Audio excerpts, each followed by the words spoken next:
Top story. Cinema ఇండస్ట్రీలో థియేటర్ల revenue sharing విధానం మరోసారి హాట్ టాపిక్ గా మారింది. నిర్మాతలు, డిస్ట్రిబ్యూటర్లు, ఎగ్జిబిటర్ల మధ్య కలెక్షన్ల లెక్కల విషయంలో క్రెడిబిలిటీ ఎంత అవసరమో ఇటీవల వైరల్ అవుతున్న ఓ ఘటన మళ్లీ గుర్తు చేసింది. ముఖ్యంగా పర్సంటేజ్ రెవెన్యూ షేరింగ్ విధానం అమలవుతున్న సమయంలో టికెట్ విక్రయాలపై అనుమానాలు తలెత్తడం ఆందోళన కలిగిస్తుంది. సాధారణంగా ఒక సినిమా థియేటర్లో విడుదలైన తర్వాత వచ్చిన వసూళ్లను నిర్మాతలు, డిస్ట్రిబ్యూటర్లు, థియేటర్ యాజమాన్యాలు ముందుగా నిర్ణయించిన ఒప్పందాల ప్రకారం పంచుకుంటాయి. ఇటీవల కొన్ని ప్రాంతాల్లో థియేటర్ యజమానులు అద్దె విధానం కంటే పర్సంటేజ్ బేస్డ్ రెవెన్యూ షేరింగ్ విధానాన్ని ఎక్కువగా కోరుతున్నట్లు చర్చ జరుగుతోంది. ఆ విధానంలో సినిమా ఎంత వసూలు చేస్తే వాటాల రూపంలో పంచుకుంటారు. అయితే ఈ విధానం సరైన విధంగా వర్కౌట్ అవ్వాలంటే కలెక్షన్ల లెక్కలు పూర్తిగా క్రెడిబిలిటీతో ఉండాల్సి ఉంటుంది. టికెట్ అమ్మకాల వివరాలు ఖచ్చితంగా నమోదు కావాలి. కానీ తాజాగా వెలుగులోకి వచ్చిన ఓ ఘటన ఆ అంశంపై ప్రశ్నలు లేవనెత్తింది.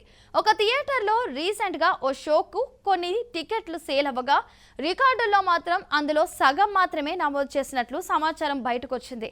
ఆ డిఫరెన్స్ పొరపాటు కాదని, కలెక్షన్లలో క్రెడిబిలిటీ లేకపోతే నిర్మాతలకు నష్టం కలిగే అవకాశం ఉందనే అభిప్రాయాలు వ్యక్తమవుతున్నాయి. ముఖ్యంగా నిర్మాతకు రావాల్సిన పర్సంటేజీ అధికారికంగా చూపించిన వసూళ్ల ఆధారంగా లెక్కిస్తారు. అలాంటి పరిస్థితుల్లో అమ్ముడైన ప్రతి టికెట్ రికార్డులో లేకపోతే ఆ మొత్తానికి సంబంధించిన వాటా నిర్మాతకు అందకపోవచ్చని అంటున్నారు. ఇంకో విషయం ఏంటంటే ఆ థియేటర్ను నిర్వహిస్తున్న సంస్థ ప్రముఖ డిస్ట్రిబ్యూటర్ నెట్వర్క్తో బిజినెస్ లింక్ కలిగి ఉందని ప్రచారం జరుగుతోంది. పెద్ద మల్టీప్లెక్స్లను కూడా నిర్వహిస్తున్న సంస్థ పరిధిలో అలా జరిగినట్లు చెబుతుండడంతో మరింత చర్చ మొదలైంది.